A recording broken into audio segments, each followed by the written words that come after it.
Hello అందరికీ, ఎలా ఉన్నారు? వర్షం అయితే అస్సలు తగ్గట్లేదు, కంటిన్యూస్గా పడుతుంది. దీన్ని వినాయక చవితి ముసురు అంటారు కదా, అలాగా కంటిన్యూస్గా పడుతుంది. సో ఇలాగా పడుతున్నప్పుడు మంచిగా క్యారెట్ కొబ్బరితోటి ఒక రెసిపీ చేశాను. అది చాలా బాగుంటుంది. ప్రాసెస్లోకి వెళ్ళిపోదాం రండి. ముందు క్యారెట్స్ తీసుకుని బాగా వాష్ చేసుకుని మంచిగా తురుముకొని, కొబ్బరికాయ కూడా తీసుకుని మంచిగా తురుముకొని పక్కన పెట్టుకోవాలి. అలాగే తాలింపు సరుకులు అనేవి రెడీ చేసుకుని పెట్టుకోవాలి. ముందుగా ఒక గ్యాస్ మీద బాణీ పెట్టుకొని ఆయిల్ పోసుకొని, ఆయిల్ హీట్ అయిన తర్వాత మనం ముందుగా రెడీ పెట్టుకున్న తాలింపు దినుసులు దీంట్లోకి వచ్చేటప్పటికి పచ్చెనపప్పు, ఎండుమిర్చి, వెల్లుల్లిపాయ, మినపప్పు, ఆవాలు, జీలకర్ర, కరివేపాకు ఇవన్నీ కూడా వేసేసుకుని మంచిగా పోపు పెట్టేసుకోవాలన్నమాట. ఇలాగ మంచిగా పోపు పెట్టుకుంటే కనుక ఫ్రై అనేది చాలా బాగుంటుంది. సో అన్నీ వేసుకుని పోపు పెట్టుకోవాలి. ఖచ్చితంగా వెల్లుల్లిపాయలని దంచుకోండి, దంచుకుంటే మంచి ఫ్లేవర్ వస్తుంది. అలాగే వెల్లుల్లిపాయ ఆయిల్లో వేసినప్పుడు పేలకుండా ఉంటాయి. అలా కాకుండా దంచకుండా వేసేస్తే కనుక వెల్లుల్లిపాయలు అనేవి పేలుతాయి అన్నమాట.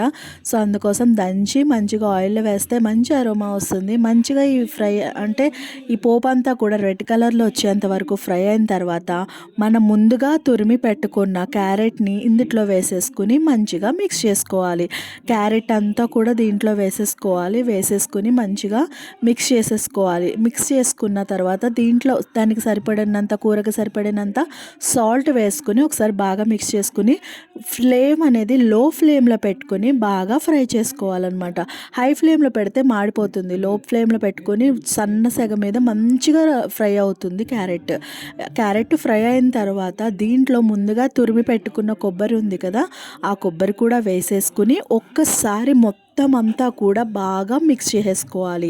మిక్స్ చేసుకున్న తర్వాత దీంట్లో హాఫ్ టీ స్పూన్ పసుపు వేసుకుని బాగా మిక్స్ చేసుకోవాలి. నేను ఒక మంచి ట్రైపాడ్ కొనుక్కోవాలి, ఎందుకంటే చేత్తో పట్టుకుని వీడియోస్ తీసి ఒక చేత్తో మిక్స్ చేయాలంటే చాలా కష్టంగా ఉందబ్బా. ఒక మంచి ట్రైపాడ్ని కొనుక్కోవాలి.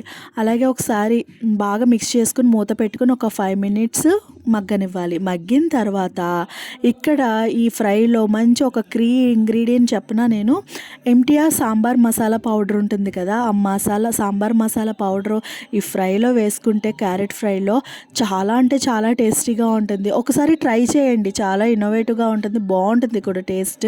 సో కొంచెం ఆ మసాలా వేసుకోవాలి. ఎంటీఆరే వేసుకోవాలని లేదు, ఏ సాంబార్ మసాలా అన్నా కూడా వేసుకోవచ్చు.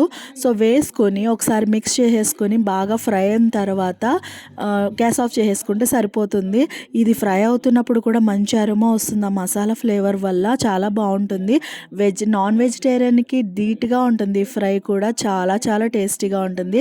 ఈ వీడియో మీకు నచ్చినట్టయితే లైక్ చేయండి, షేర్ చేయండి, సబ్స్క్రైబ్ చేయండి. మరిన్ని వీడియోస్తో మీ ముందుకు వస్తాను.